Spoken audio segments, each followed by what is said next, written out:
মধ্যে একটা সেলিব্রিটির জন্য ওয়েট করছি।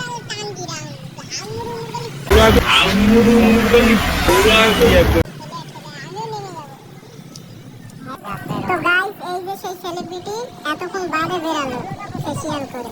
তো ফাইনালি সবাই আসার পরে এবার আমরা বেরিয়ে পড়লাম ব্যাটেলে যাওয়ার জন্য। টোটোতে উঠে পড়লাম।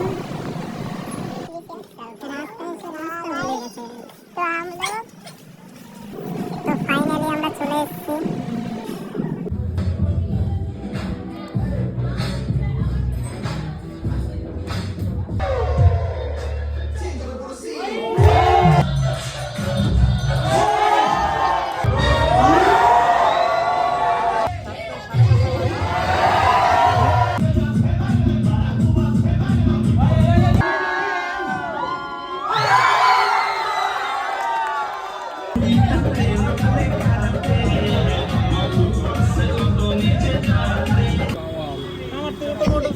ऑटो वाला ओ ऑटो